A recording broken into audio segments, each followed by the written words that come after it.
माफ़ी के लिए कोई गलती भी तो करनी ज़रूरी है।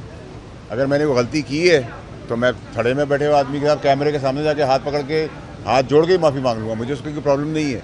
प्रॉब्लम ये है कि अगर मैंने कोई काम गलत नहीं किया तो उसका सवाल है ना, तो मैं एक्सप्लेन करूँगा। उसके बाद तो मैं जो चीफ जस्टिस साहब है उनकी ऑनेस्टी का, मैं उनकी अपॉइंटमेंट से पहले भी कहा था, उनके बेंच की भी रिस्पेक्ट और ईमानदारी की बात है, तो मुझे उनके आगे तो पेश होने में कोई अबाम नहीं है। जो उनका फैसला होगा वो मैं मंजूर करूँगा। मैं बहुत रिस्पेक्टफुली उनकी कोर्ट की भी इज्जत करता हूँ और उन 3 जजेस की भी, बेंच की भी करता हूँ। आज अदालत के अंदर वाज़ेह अल्फाज में मुअज़्ज़ज़ जज साहब ने कहा कि आपने अपनी प्रेस कॉन्फ्रेंस में हाई कोर्ट के 2 जजेस को मुखातिब होकर कहा था, तो वो स्पेसिफिक पर्सन प्रेस कॉन्फ्रेंस, फिर भी आप ये कह रहे हैं। देखिए, अगर आप समझते हैं कि वो सब्जेक्टिव बात पे मैं बात कर सकता हूँ, कितनी नहीं कर सकता, लेकिन अगर आप 10 का अगर फिगर है उस पूरी प्रेस कॉन्फ्रेंस का, तो अगर 2.5 हिस्सा स्पेसिफिक जजेस के बारे में है, अतर मिनल्ला और जज बाबर सत्तार, तो मैं एक्सप्लेन करूँगा ना कि उनके बारे में मैंने ख़त की बात की थी और ख़त का जवाब नहीं मिल रहा था और जवाब नहीं आया, और आने के बाद उस ख़त के अंदर कितनी डिस्क्रिपेंसीज हैं। ठीक है, तो वो तो मैं जवाब बताऊँगा। उन्होंने कहा है स्पेसिफिक, और मैंने भी उस प्रेस कॉन्फ्रेंस के अंदर ये बात ज़रूर की थी कि ये 2 स्पेसिफिक जज की बात हो रही है उस कॉन्टेक्स्ट और लेटर के ऊपर। तो उस पर तो मैं अभी भी हूँ कि वो लेटर मैंने मांगा तो उसी को उन्होंने प्रेस कॉन्फ्रेंस की थी। तो नथिंग अगेंस्ट द जुडिशरी, ठीक है, वो स्पेसिफिक एक लेटर है। मैं आपसे एक लेटर मांगता हूँ तो मैं आपका नाम लेके ही कहूँगा आपका लेटर आपने मुझे दे दें। लेकिन अगर आप कहेंगे मैंने पूरे मीडिया से ही बात कर ली है, तो वो तो मैंने नहीं की। ठीक है, कहा जा रहा है कि आपने किसी कहने पर प्रेस कॉन्फ्रेंस की थी, क्या कहना है? सर, या तो उनके बाप को पता होगा या मेरे बाप ने बताया होगा। तो आप ये पहले बता देंगे मेरे बाप ने बताया, इतला दी है, किसी और के बाप ने इतला दी है। जब आप ये बता देंगे तो मैं भी जवाब दे दूँगा। मैं एंग्री बिल्कुल नहीं था, लेकिन मैं खुद बात करना चाह रहा था। तो उन्होंने कहा कि नहीं, आपका लॉयर बात करेगा, या आप लॉयर को डिसएंगेज कर दो। तो मैं लॉयर को डिसएंगेज तो नहीं कर सकता था, बट मेरा था, I wanted to speak to and explain myself. मैं बताना चाहता था, लेकिन उन्होंने कहा कि आप या इनको रखें या आप बात करें। मैंने कहा ठीक है। अपने अतर मिनल्ला का नाम लेते हुए और कज़िब करते हुए कहा कि मैं गुमान करता हूँ कि उन्होंने ये नहीं किया होगा। आपने बार बार गुमान का जिक्र किया। मेरी मर्जी भाई, मैं गुमान का करूँ, मैं यकीन का करूँ, मैं नहीं करूँ, मेरी मर्जी है जनाब अली। सवाल ये है, आपने गुमान का जिक्र किया। यहाँ पर तो राजधानियों में ऐसी बातें होती हैं कि आपकी कुछ ऐसी वीडियोज़ हैं जिसकी वजह से आपको वो प्रेस कॉन्फ्रेंस करने आए, तो हम ये नहीं कह सकते कि हम गुमान कर लें कि वो अच्छी वीडियोज़ नहीं होगी इसलिए आप ब्लैकमेल होते। अगर सबूत है तो जिसका काजी फायज हिस्सा है। देखिए, आपको ना, देखिए आप फिर बर्दाश्त का मादा भी रखते हैं। देखिए, अगर मेरी कोई वीडियो की आपने मिसाल दी है तो फिर जिन्होंने बोली है उनके घर वाले ना हो, ये चेक करवा लीजिएगा। मैं तो बड़ा स्ट्रेट बात करता हूँ। सिर्फ एक बात कीजिएगा,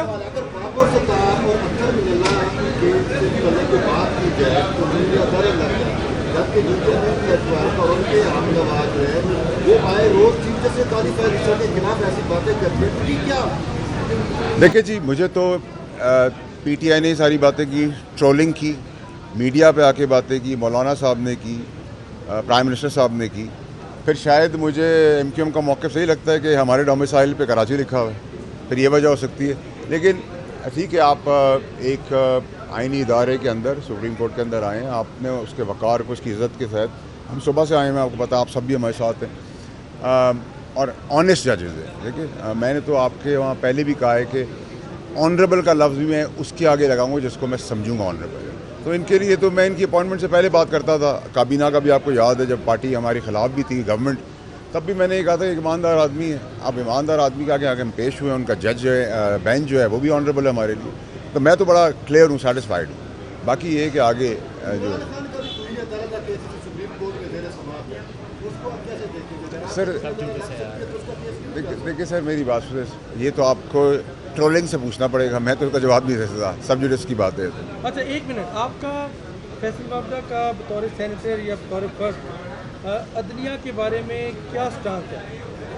देखिए जी, मैं अदलिया का वक़ार को, अदलिया की इज़्ज़त को 140वें नंबर से 1 नंबर पे देखना चाहता हूँ। ये मेरी ख्वाहिश है और यही मुल्क की बेहतरी का रास्ता है कि अदल और इंसाफ का निज़ाम ठीक हो जाएगा, पाकिस्तान ऑटोमेटिकली तरक्की पे चलेगा। अनफॉर्चुनेट है कि 140वें नंबर पर है। हम कोशिश ये कर रहे हैं कि ये किसी तरीके से इसका रिवर्स गेयर लगे और इंशाल्लाह लगेगा। नहीं, मकसद ये था, तौहीन अदालत का नोटिस आपको भेजा गया है और उस जुमले में आपको अदालत में तलब किया गया है। आपका नुक्ता नज़र क्या है अदलिया के एहतराम के हवाले से? मैं तो अदलिया के एहतराम में जब भी नुक्ता नज़र के तहत तो यहाँ पहुँचा हूँ और आ भी रहा हूँ, पेश भी हो रहा हूँ, और जैसा अदलिया कहती रहेगी वैसा हम करते रहेंगे। बाबर सत्तार की दोहरी शहरियत की बात की, नहीं, आपने नहीं, गलत बात नहीं, ये सवाल ही नहीं है, आपको चेक कर रहे हैं। नहीं नहीं नहीं नहीं, मैं बताता हूँ।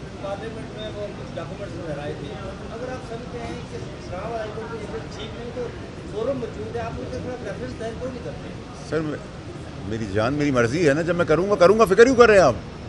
हर चीज़ एक ही दिन तो नहीं हो जाएगी ना भाई, आपको भी खबरें मिलेगी, हमें भी मिलेगी। अभी एक एक्शन हुआ है, दूसरा एक्शन होगा, चौथा एक्शन होगा, पांचवा एक्शन होगा, एक्शन चलते रहेंगे, परेशान ना हो। आपका सवाल ठीक है, आपने जो सवाल किया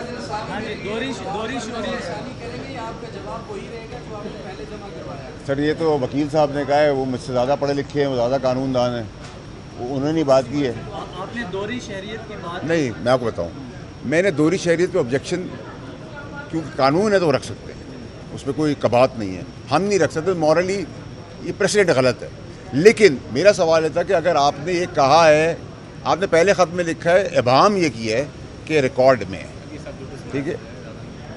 अब जब जवाब आया है तो उसमें और कन्फ्यूजन बढ़ गई है ना, उसको कह रहे हैं हमारे पास लिखा हुआ ही नहीं, रिकॉर्ड के अंदर नहीं है, तो कैसे नहीं है भाई? अब आपसे अगला सवाल हम करेंगे, जब अगला सवाल होगा तो उसका वो जवाब देंगे।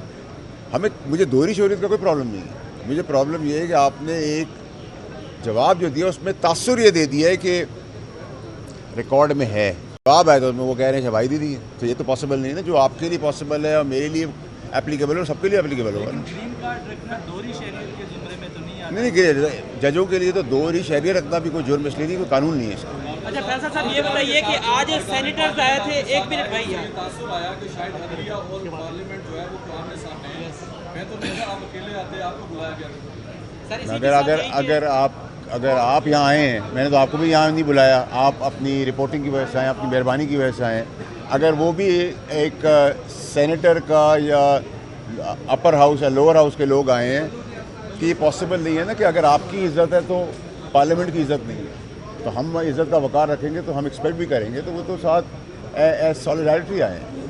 वज़ीर आज़म साहब ने भी जो है वो इल्ज़ामात लगाए, बहुत सारी बातें की अभी हाल ही में, तो उनके ऊपर नहीं लगेगी तौहीन अदालत?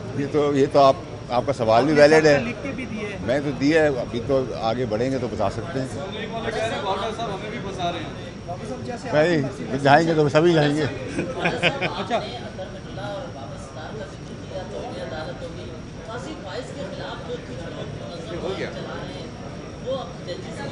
और भाई आप डॉक्टर ये इस्लामाबाद के चीफ जस्टिस के नाम से डायरेक्ट कर रहे हैं, लेकिन वो ट्रोल है ना, पॉपुलर है भाई, उनको 9 मई में तनसीबात उड़ाने की भी इजाज़त है, पॉपुलर है, उनको SIFC पे नाम लगाने की भी इजाज़त है, वो पॉपुलर है, वो शहीदों के तमस्कर उड़ा दे, जनाजे निकाल दे, वो भी उनके लिए पॉपुलर है, वो कर सकते हैं, वो नाम लेके दहशतगर्दी वाली बातें करें, वो कर सकते हैं क्योंकि वो पॉपुलर है। उनके ट्रोल्स, आपके पीछे ट्रोल्स हैं नहीं है, मेरे पीछे भी ट्रोल्स नहीं है, तो हम यहाँ हैं, जिसके ट्रोल होंगे बादशाह इस मुल्क। बोर्डर साहब एक सवाल के जवाब कि आज काजी फायद ईसा साहब ने हाफिज़ कुरान की मदद लेने का भी फैसला किया और कुरान से भी वो देखेंगे कि सीधे उधर देखें, उधर क्या देखें सज़ाएं हैं। तो आप समझते हैं कि ये मजहब को भी इस्तेमाल किया जा रहा है आपके खिलाफ, या जो आने वाले दिनों में पाकिस्तान तहरीक इंसाफ के लोग जो अगर प्रेस कॉन्फ्रेंसेस करेंगे तो उनके लिए ये एंगल भी खतरनाक हो सकते हैं?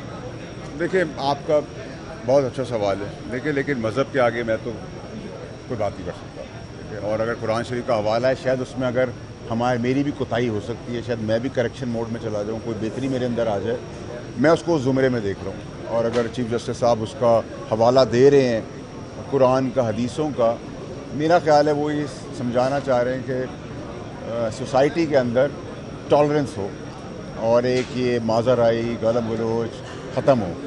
तो अगर मेरी भी बेहतरी हो जाती है तो मैं अभी तक तो उसको पॉजिटिव ही देखा। अदर देन दैट आपकी बात ठीक है कि मज़हब पे तो खामोशी हो जाती है, हर कोई आदमी खामोश है, तो मज़हब यूजुअली आप सियासत में लाते नहीं, लेकिन उन्होंने शायद सलाहत के लिए बात कर रहे हैं, देखते हैं आगे। ठीक है, बहुत शुक्रिया।